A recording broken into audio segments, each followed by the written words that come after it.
Yeah, hi traders, welcome to the week ahead. Trust you've had a good weekend and that you're safe and your families are safe as well.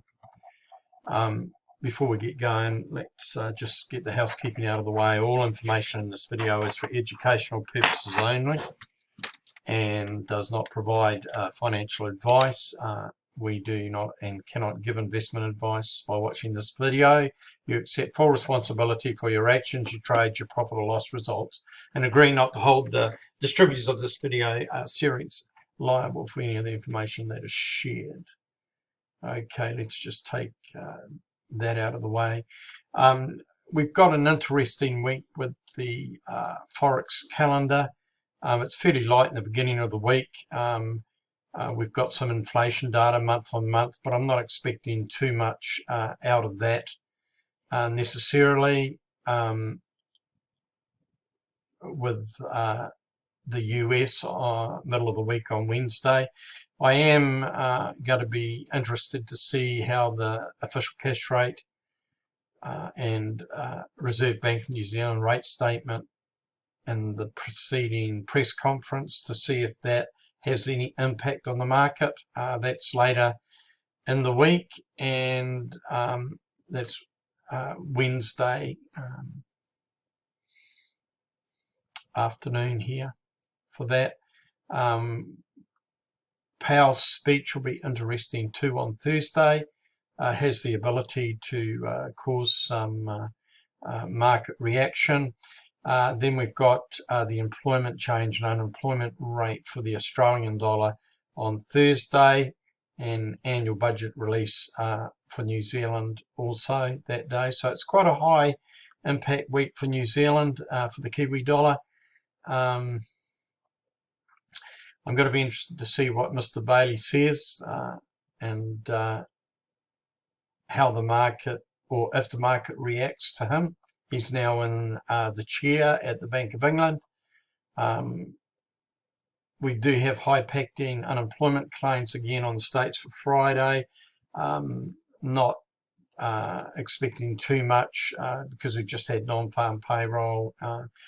It could get worse, obviously. Probably is going to, but just be aware that that's coming if you've got open trades on US cross pairs. Then we come to retail sales at the end of the week to wind the week up with the US again. And again, just make sure that you've got your trades and profits protected because this has the ability to have an effect in the market. Okay, let's get into the charts. I wanted to start with the dollar index this week because I think there's some really good opportunities on some of the US cross pairs and other pairs coming up this week. You can see that last week we've made a move down. This was a key area, and you've heard me talk about this key area before, and it's made a move down, and it's actually finished up lower than the next support resistance. So now I am expecting, I'm going to watch this with interest because I think there's some possibilities on the Kiwi dollar this week and the Aussie dollar, Aussie US and Kiwi US.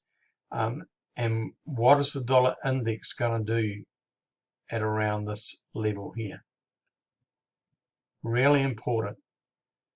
Because if this level holds and we get a bounce and we start to get a move down, then some of the potential moves of strength in the Kiwi against the US and the Aussie against the US could begin to eventuate.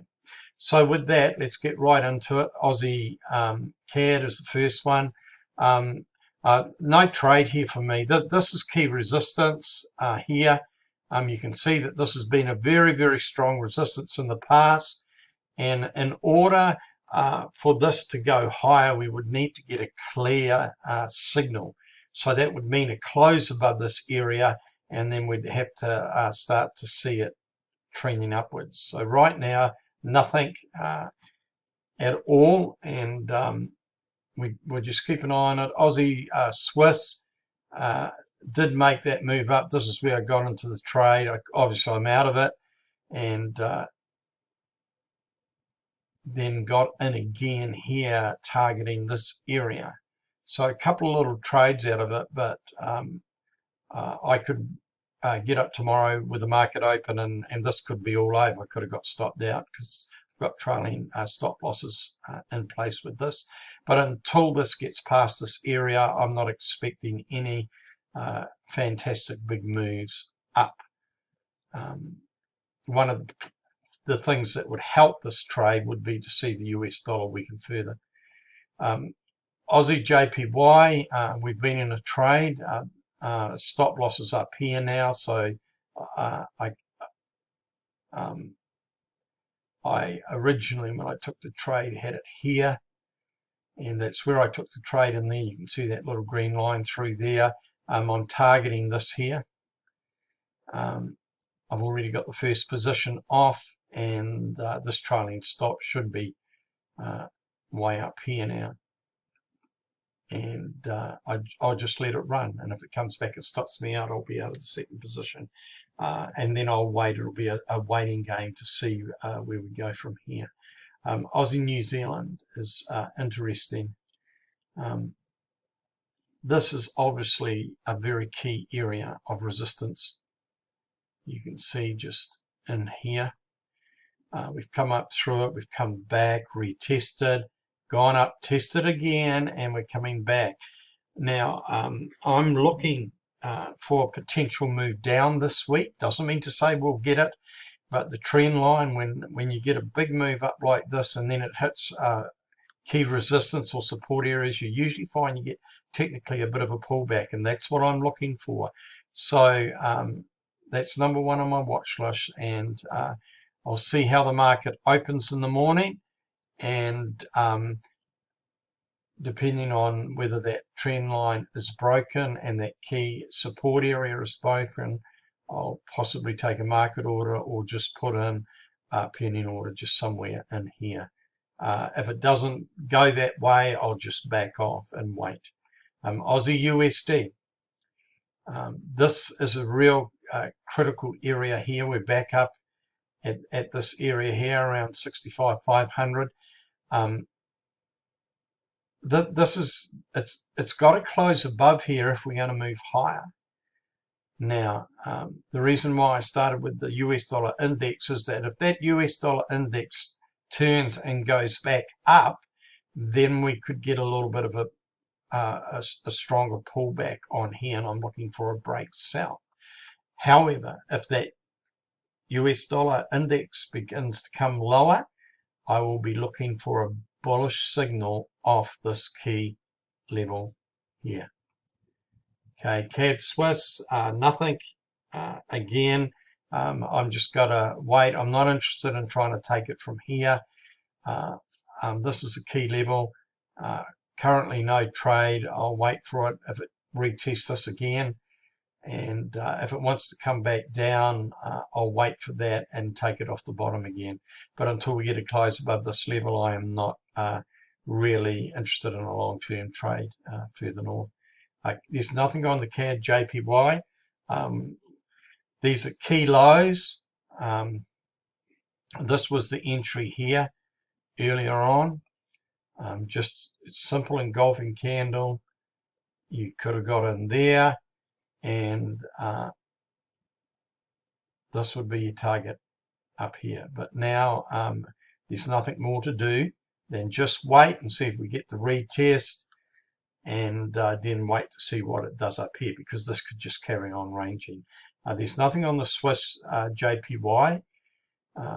Two neutral currencies at the moment. They're safe haven, and just waiting to see what happens at this level. If I get a good bullish signal off this level here, I'd be tempted in trying to take this north. Euro AUD.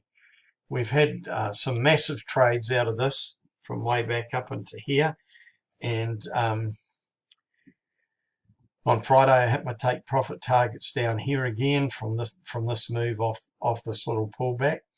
I am technically expecting some sort of a pullback here. Now, it doesn't mean to say we'll get it. We could break through here and just carry on down. But I would expect to see a decent kind of pullback, up into this area here. And from here, I will be targeting selling opportunities from up in here. So there's no trade at the moment. If I got an engulfing candle here on Monday, I'd look at putting a pending order. Oopsie. I'd be looking at putting that pending order in just up in here somewhere. Okay, the Euro Caddy. No trade at present, just waiting to see if this bottom holds.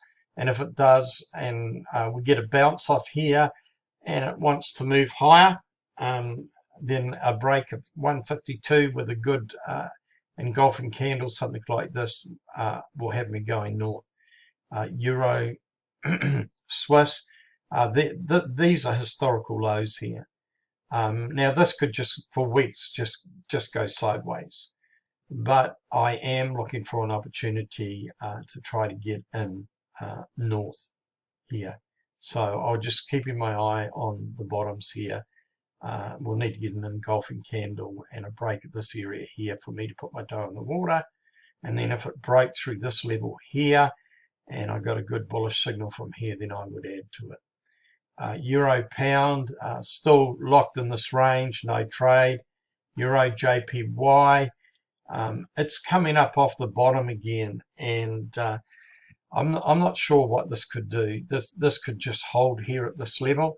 If we go and have a look, let's just have a look at the weekly for a minute. You can see it, very strong pull off for the week. I want to take a look at the monthly.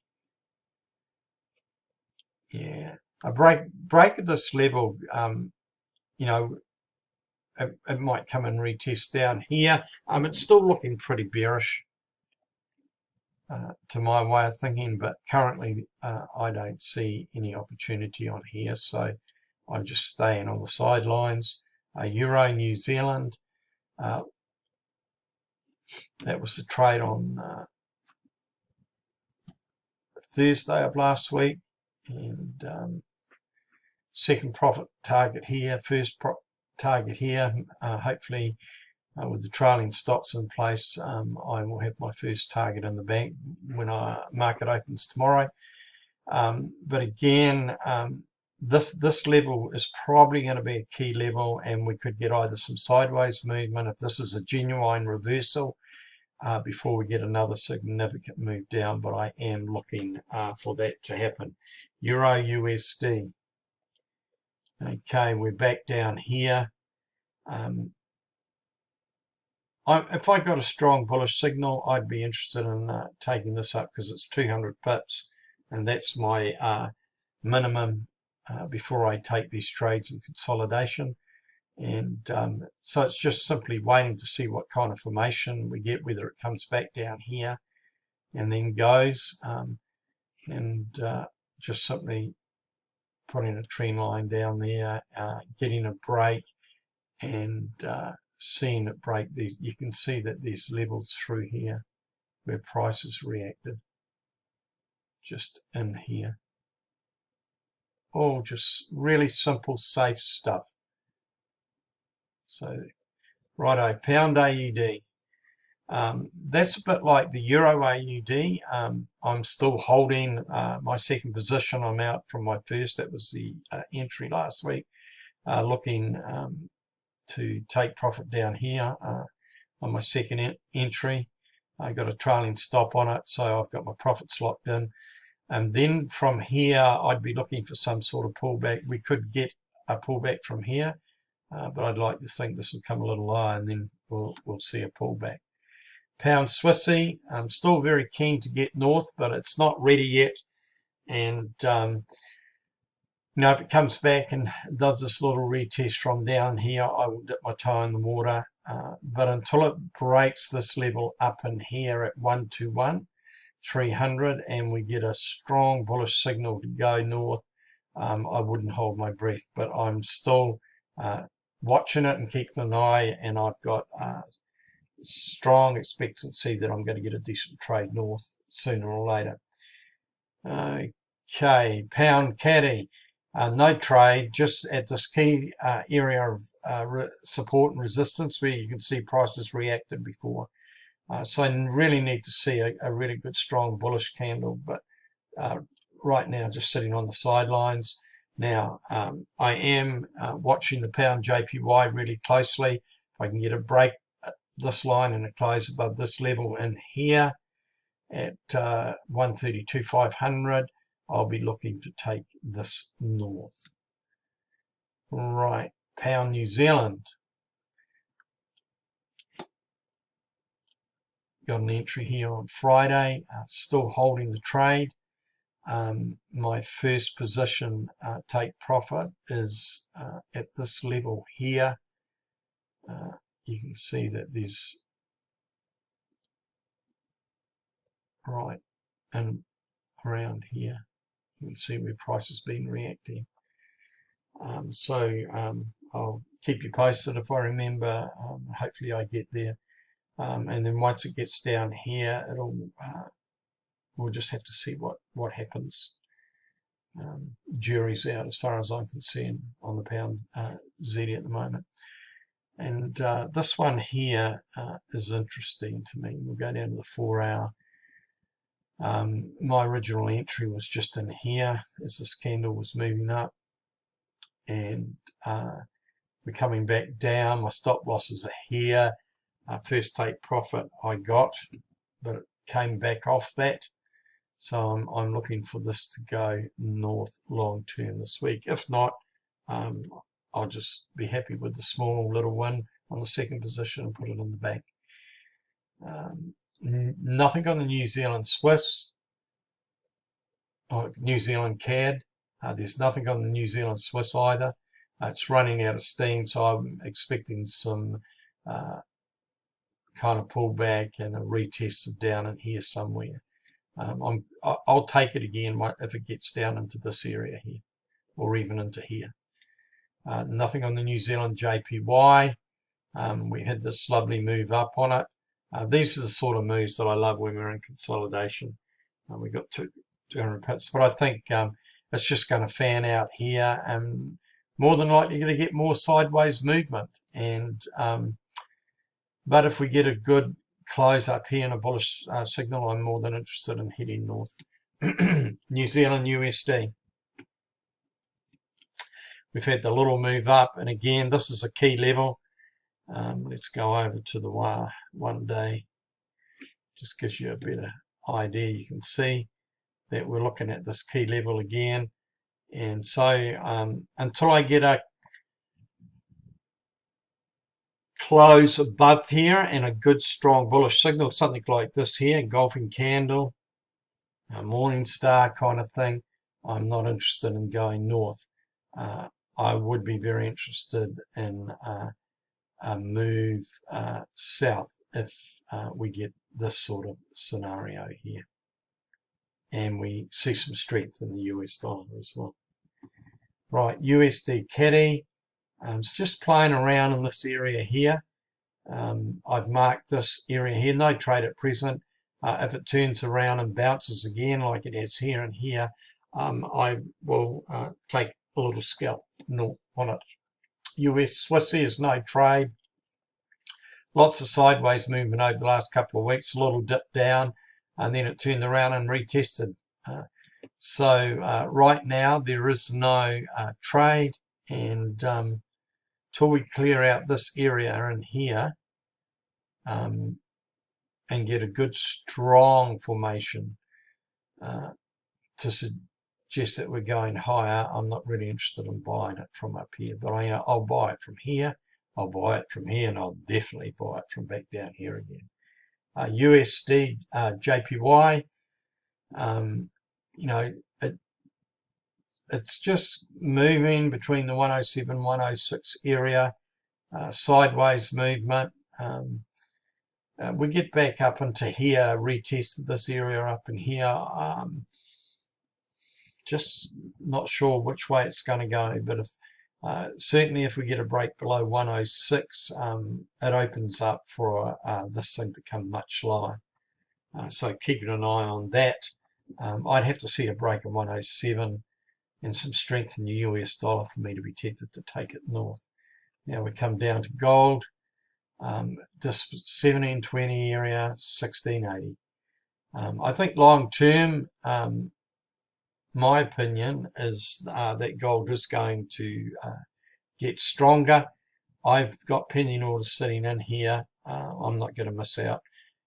And I've also got pending orders sitting under here if it wants to come back and retest down into here.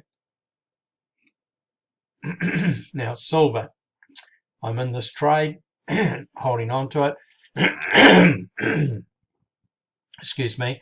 I've been in here since the breakout of 1500, and my first take profit is up in here. But I'm looking to go higher with the second. I believe that silver is ripe for the picking, but we'll see how that pans out, and we'll keep you posted. So there you have it. There's one or two potential good trades this week, depending on how the market behaves and what other curveballs come at us through news, etc. Stay safe out there.